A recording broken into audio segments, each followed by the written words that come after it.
And we're back with the PCC Multiverse. We truly appreciate you listening out there. This is Gerald Glassford from Pop Culture Cosmos and Game Source.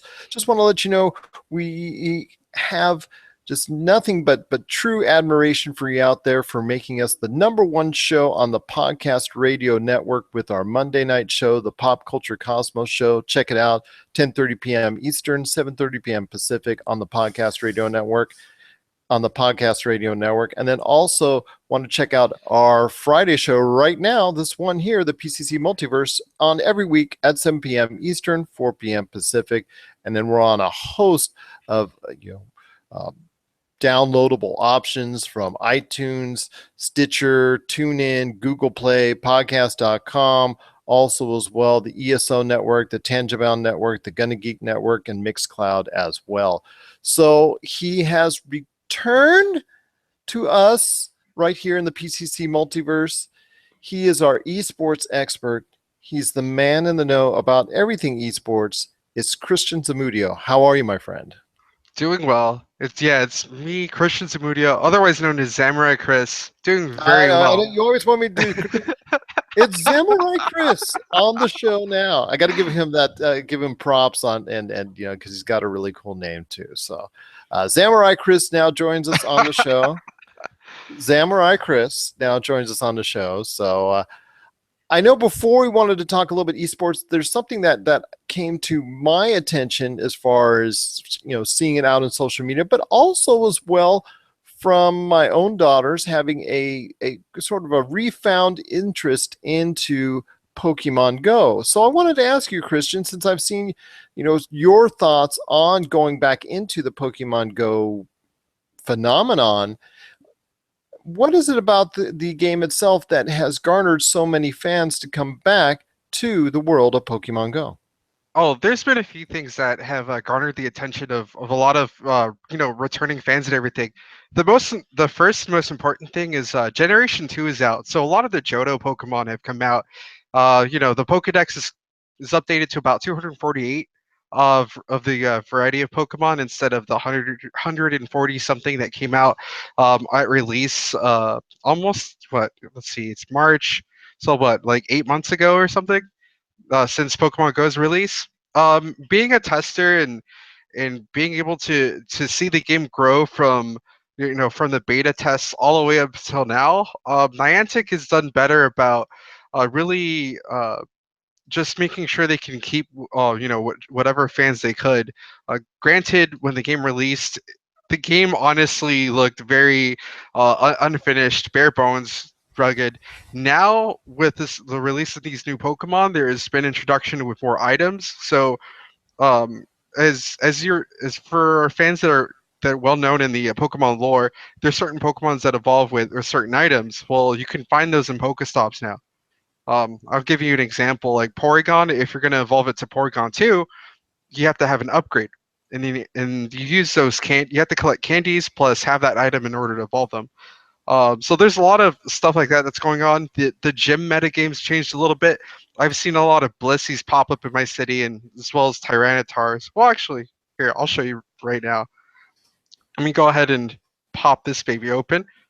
As you can Okay. see, the nearest gym nearby has a Blissey. So like the metagame of gyms has changed drastically too, and there are also sponsored Pokestops in the U.S.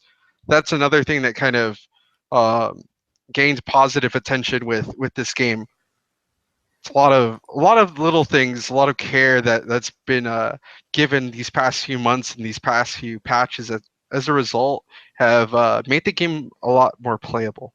And I wanted to talk a little bit more about your background with the game because you said you have been there from pretty much step one. It's even from an Yeah, alpha status and whatnot, a beta status, and things of that nature. It almost sounds like you were there as it went and as it grew, almost like Minecraft in that sense, as far as, Minecraft's story and history started as an alpha, just started as something that was out there. The only right. difference is that when Pokemon Go finally hit the mainstream as far as being well, as you said, at that time, it was not really that polished, but it had very basic functionality as an app. Right. people just didn't care, and they just took off and just, by the millions and millions, and it's garnered over 500 million downloads plus Right. since. I think with Minecraft, that was just such a steady build into becoming such a phenomenon. Maybe even after the game had like a soft release and whatnot, but it grew, and it grew organically, and I think that's why it has that longevity to this day. Whereas Pokemon Go hit that sharp rise, and then just right around the end of the year, just really just tumbled as far as interactive users are concerned. And I'm Right. just it's glad to see that they've made some updates which have not only garnered your interest but my daughter's as well. And I've seen Aaron; he's out back walking the park and whatnot. Which good for him. It's an inside joke with us here. So, but it actually, in all honesty, good for him that he's back out walking the park and whatnot. So we truly appreciate it that Niantic is still heavily invested in the game. What are your thoughts as far as maybe their future with Niantic to keep it growing? I'm not going to ask for Minecraft like support, or GTA 5 mod support, or GTA 5 online support. I'm just asking you as far as what can they do to keep it going until they can make another iteration? All right, so what they can do is honestly, the next step would be to overhaul the gym system. That's one thing that Niantic has been keen on talking about for the last few months. Is they want to overhaul Pokestops and gyms to do a specific function when you take it over, and so they really want to be inclusive with the community, and by doing that, um, honestly, that would be the next great step. After the gym update, though, one thing I do want to mention is they also have their other game. They have Ingress, and what they do is they provide all sorts of community-based content. They hold live events for certain things that go on. And for those that don't know about Ingress, it's a portal hacking faction war sort of game, and it runs almost exactly like Pokemon Go, except there's a chat system and a lot more like community-driven events involved with it. And the So I think license. Don't forget the license. That's probably one yes, of the other big especially the keys. license. And that's probably one of the reasons why it's not caught on as well as Pokemon Go. But you said it's no less of an effective game and people should try it out, correct? Right. To kind of compare and see where where a lot of their ideas had originally come from and how Pokemon Go came in place. Like Ingress is the prime example of like what to look forward to. Well, definitely, indeed. I'm looking forward to getting a chance to play that, and I know my girls are really excited at this point in time about playing Pokemon Go and staying with it. I know a lot of audiences, excuse me, a lot of people out there really are getting back into the game, and here's hoping that Niantic will continue to support Pokemon Go the way it should be supported, because I think those fans that really got behind and just with a fervor and a passion, and there were groups and there were people walking and people out there and into the wild, unfortunately sometimes in danger, but Right. for the masses that are out there, and the things that they did initially right around the launch, and it became such a worldwide phenomenon. I think Niantic has now a duty that to at least give the game an extended life that maybe was not going to be present before it became such a worldwide phenomenon. So I know there's some, I can't let you go. I just can't let you go without talking some esports.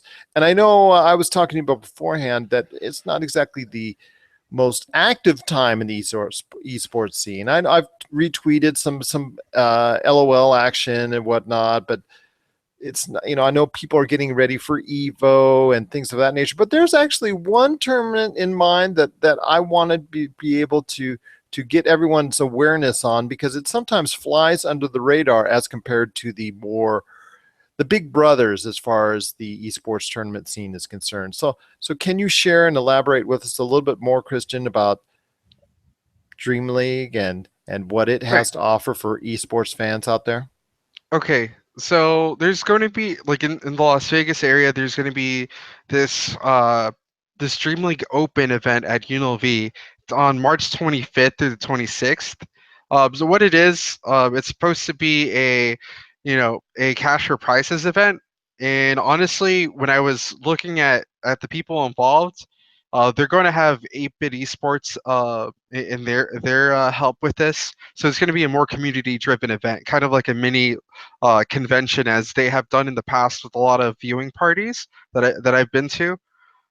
With with that particular club and with this league, trying to host tournaments for cash prizes, it's more than likely going to be a good success. And Dream League is honestly this this event that's trying to be sort of like DreamHack in the sense where you have these these big tournaments and a lot of big names for competing for cash prizes and all of that. So that's what it is essentially. How can somebody find more? How can somebody find more information on Dream League itself? Where do they need to go to, and or where can they catch all the action if they want to watch it in a streaming fashion? All right.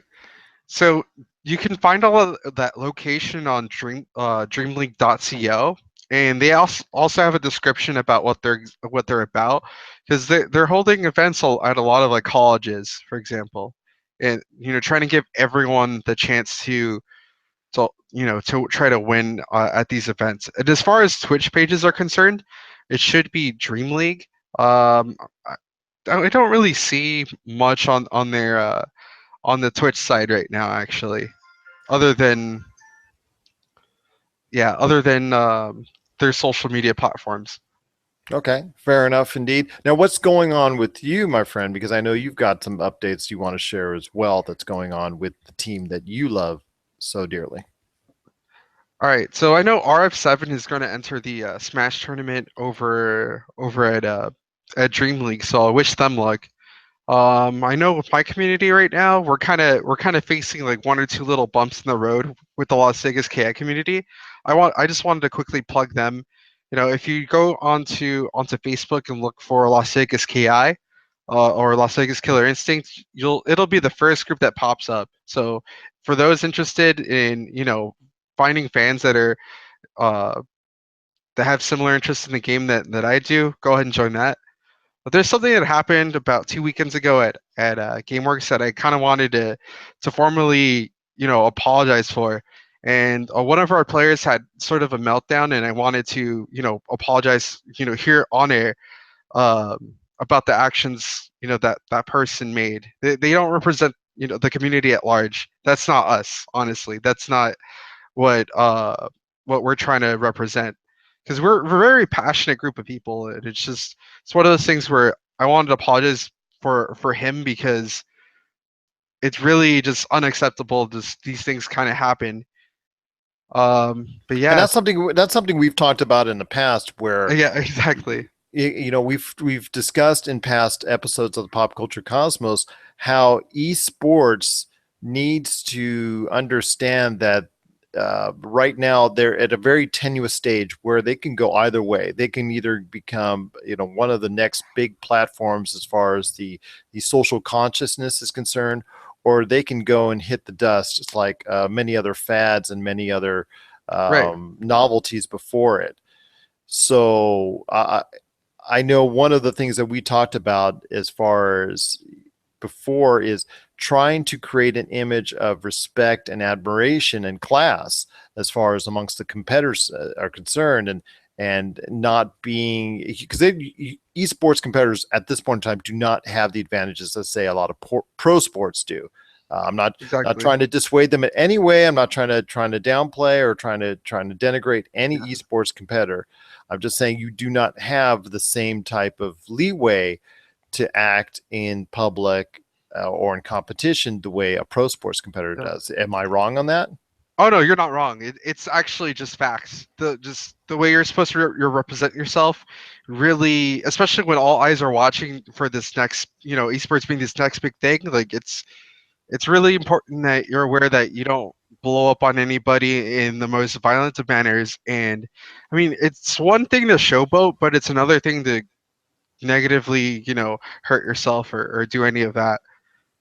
I It's couldn't yeah, agree with you more because I or want others. esports to I want to make this clear. I want esports to succeed, and I want them to become that next great hit as far as people getting interested. Just like the UFC, the UFC sold for $4 billion. They're now a worldwide entity. People follow it and treat it as a sport. A legitimate sport that people need to follow. And yes, there's still individuals out there that are a little bit behind the times and think it's still some Neanderthal type thing, and they won't treat it at the level of boxing. But it for the most part, it is there in social consciousness. It's a major story on the betting scene. It's a major story out there as far as being in the sports consciousness, and also, it trends very heavily on social media. And esports, I think, can get to that point as well. But there are certain parameters that they have to go to in order to achieve that level of success on a worldwide basis. I mean, they're already there in the Southeast as far as, Southeast Asia is concerned. South Korea, my goodness, it is the thing in as far as South Korea, that and Yeah, various parts of Asia is concerned. Europe, it's also very heavily influenced as well. But to get over in North America to the level it needs to, it's just starting to. It's branching out. ESPN, TBS, major networks, and then also major affiliations, corporate wise, they're also getting behind it. But in order to keep that focus, the esports community has to understand that they have to be a level above what people are expecting. and that's exactly the point that I'm trying to make as well. Is that in order for a small group to transcend into a bigger phenomenon, like that needs to happen, and just like for us to kind of for especially for myself to go through these trials and tribulations to kind of hit home. It really is. Not only is it humbling, but it's also kind of frightening. Just that, all that growth can just stop at one single instant. One bad moment, it kind of ruin everything. All that progress. Well, I definitely couldn't agree with you more on that. And Yeah. I think it's very big of you to go ahead and make that public apology, even though it wasn't you that did it. So, um, Yeah. Originally, I was gonna have that person do it himself, but you know what? I might as well do it. It's that's easy. It's definitely easier for me. a class act as far as way that's being treated. And although if you want to throw your headset somewhere in disgust, you can always do that. But I'm just kidding. There you go. But definitely want to appreciate you making that public apology for your Royal Flush 7 teammate as far as them. Wait, hold on. Just to clarify, it wasn't even a Royal Flush 7 teammate at all. It's just one of the Las Vegas Killer Instinct Oh, the Las members. Vegas KI. My apologies. You got you promote RF7 so well. I always got that on my brain when I'm talking to Samurai Chris here, right here on the PCC Multiverse. So And mind you, I'm their lead writer. Imagine if I was their player. yeah, my goodness, indeed. But definitely, definitely do appreciate you making that public apology for the Las Vegas Killer Instinct community, and hopefully they'll be everything will be water under the bridge, and we just hope that it will come out okay for the esports community here in Las Vegas, indeed. So any last thoughts before we head on out? Anything, what Yeah. more can we find out about Royal Flush 7? All right. So before I plug RF7 and then my stuff, I just want to quickly kind of talk about it and talk about like the reason why like the whole esport like we're kind of like in this dead sort of zone right now in esports. It's because we've had a lot of majors happen. So we had like IEM Katowice that happened for League of Legends and CS:GO. We had a lot of good action there, especially with Astralis. Well, Oh boy. everything needs a downtime. All Yeah. major sports have a downtime, so this is it. Yeah, I mean, unless you want to watch Dota. If you want to watch Dota, I mean, like, there's the Kiev European qualifier that's going on. Well, of course, I know it's going to be, by the time Friday hits, that might be over or might, reach its, grand finals of sorts. There's that. There's also, there's a Halo event that happened this past weekend as well here in Vegas. That's another reason why we have such a dead time. It's because we had just finished a major as well for Halo. Oh, that's good indeed. Let me ask you this: is Halo 5 really taking off on the esports scene? Because I know the multiplayer is the best facet of that game, compared to previous iterations, Right. which were always well thought of as far as the series is concerned. So, is Halo 5 as a whole taking off in the esports community? Not as it's not as like it didn't take off as much as it needed to just yet. Like it's getting there, but it's not like during the beginning parts of the Halo 5 competitive scene, like it wasn't that popular. I guess it's gonna have this kind of like curve up effect where it might be popular towards the end of its life cycle.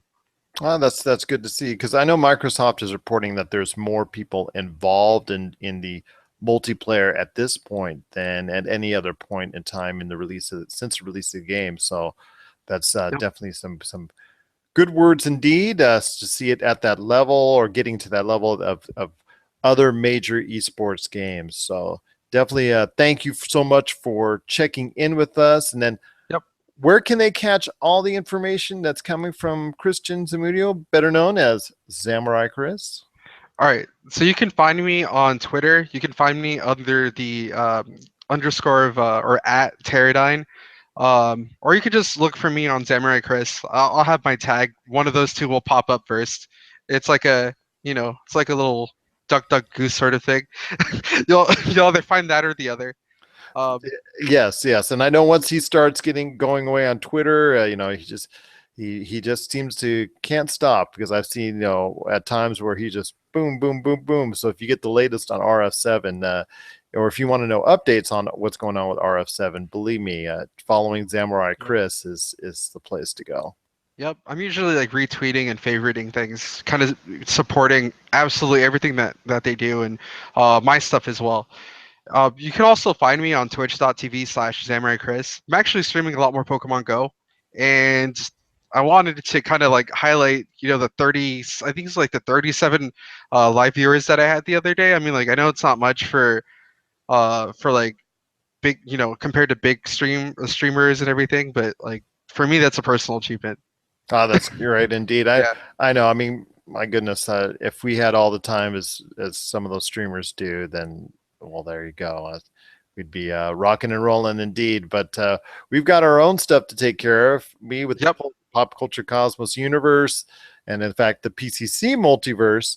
And then you have got everything going on with Royal Flush 7, the Las Vegas Killer Instinct community, and Yep. basically esports here in Southern Nevada in general. So we truly thank you for updating us on what's going on. And as it gets closer to the big stuff like Evo and whatnot, we definitely want you to check back in with us. Oh, I will. I'll let you know. You I'll come in with with the horses and everything. Be like, hey, stop the presses. I'm here.